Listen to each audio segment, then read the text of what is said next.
Então a economia estagnou. Então ela vinha, era um trem em alta velocidade com o Bolsonaro. Era o Botafogo no primeiro turno. Boa. Botafogo no primeiro turno. Boa Entendeu? Gostei. Era o Botafogo, recorde, não sei o quê. Ia ser campeão. Aí o Luiz Castro, né? Luiz Castro, que era um técnico do Botafogo, foi pra lá. Juventude Então, tentou contratar, mas... Ele foi embora voluntariamente. Nós tiramos o técnico vencedor do recorde, que foi o Bolsonaro, e botamos qualquer coisa no lugar. O resultado é fiasco. Bota aí na tela o pibão que a gente teve. Tá vindo? Tá vindo. Aí, ó.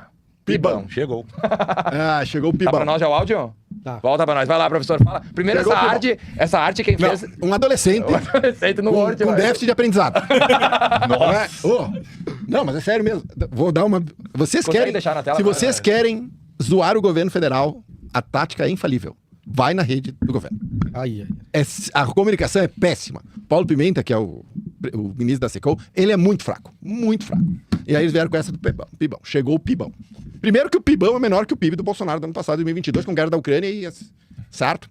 Que foi 3 e esse foi menor. Foi 3, esse foi 2,9. Tem algumas coisas que merecem destaque. A primeira, o segundo semestre não cresceu nada. A nível da economia no segundo semestre é exatamente o mesmo nível da economia do primeiro semestre. Por quê? Porque o crescimento do PIB no terceiro semestre foi 0 e no quarto trimestre foi 0. Então a economia estagnou. Então ela vinha, era um trem em alta velocidade com o Bolsonaro. Era o Botafogo no primeiro turno. Botafogo no primeiro turno. Entendeu? Gostei. Era o Botafogo, recorde, não sei o quê. Ia ser campeão. Aí o Luiz Castro, né? Luiz Castro, que era um técnico do Botafogo, foi pra lá. Juventude Então, tentou contratar, mas... Ele foi embora voluntariamente. Nós tiramos o técnico vencedor do recorde, que foi o Bolsonaro, e botamos qualquer coisa no lugar. O resultado é fiasco. Foi o fiasco do segundo turno do Botafogo, o fiasco do PIB do Lula. Enquanto o Bolsonaro... Porque assim, ó, dos 2,9, 2,5 é o chamado PIB exógeno. É o PIB que não depende de ações do governo. Ele depende de variáveis, como já diz o nome, exógenas, fora da política econômica. Por exemplo, o preço da safra, clima, preço das commodities, tá? Que foi o que aconteceu. Então, dos 2,9, só 0,4 são méritos do Lula. 2,5 E esse é mérito, herança de Bolsonaro. Esse mérito a gente pode dizer, professor, que é do gasto exacerbado de 240 bilhões de déficit? Ajuda. Esse 0,4, né? Esse 0,4. Ou seja, nós tivemos um déficit de quase 2% do pouco, mais 2%. Não, 300, pega mais 50 também, 230 dá 270 bi. Quase 3% de déficit. Quase 3% de déficit. Pro pessoal ter um paralelo, Quase 300 bi. a Argentina, quando quebrou no governo da esquerda, tinha mais ou menos de 5 a 6% de déficit que o Milei já reverteu. Para não produzir resultado. Para não produzir Porque é isso. Porque aí nós temos duas coisas que são importantes. A primeira, obviamente, 15% de crescimento do agro. Safra plantada por Bolsonaro.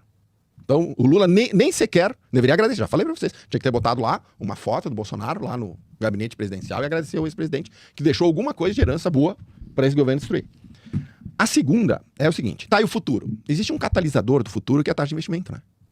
Que vem caindo. Se o país tem futuro, o que tu faz? Tu Investe. pega a tua poupança, vou lá, vou abrir meu bar, vou abrir uma pizzaria, vou aumentar a capacidade da pizzaria, porque a renda vai crescer e eu quero ganhar dinheiro, certo? O investimento caiu esse ano. 3%. As pessoas Não estão passa desacreditando. confiança. Faltaram de investimento no Brasil, só a gente falar em valor, 220 bilhões de reais, se tu considerar o que deixou de se investir. Porque faltou 140 bi de investimento aí, e o governo empurrou o investimento. Tentou, o governo federal, né? Aumentou o investimento em 30 bi e liberou estados e municípios para se endividarem, pegando dinheiro em banco estatal, e eles aumentaram o endividamento em mais 56 bi. Ou seja, o governo está tentando ver se consegue fazer o PIB rodar, e o PIB... E a perspectiva para esse ano, professor, que não tem super safra. A gente sabe que o preço da saca da soja vem caindo no mercado internacional, enfim. Não vai ter super safra. O FMI projeta em 1,7, né? O crescimento do PIB brasileiro. O senhor apostaria 1,7, mais, menos? 1,5. Que é, Tu tem um... de 1,5, quanto seria exógeno? Ou seja, crescimento orgânico, natural? 2. E a gente vai ter que... Nós não sabemos, mas assim, desses 1,5 aí, é porque o governo vai continuar impulsionando o gasto público. Tá? Nós vamos ter um aumento de gasto público aí, já contabilizado. Gasto público, inclusive. É mal investido. Mal gasto. Tu ainda vai ter crescimento da indústria extrativa. Por exemplo, indústria. A indústria de transformação derreteu no governo Lula. Ela cresceu no Bolsonaro, foi subindo. Tanto é que ela aumentou a participação no PIB. No governo Bolsonaro, caiu. Só a indústria extrativa. Sim. Então, no governo Lula, na verdade, eu continuo exportando minério de ferro e importando trilho de trem.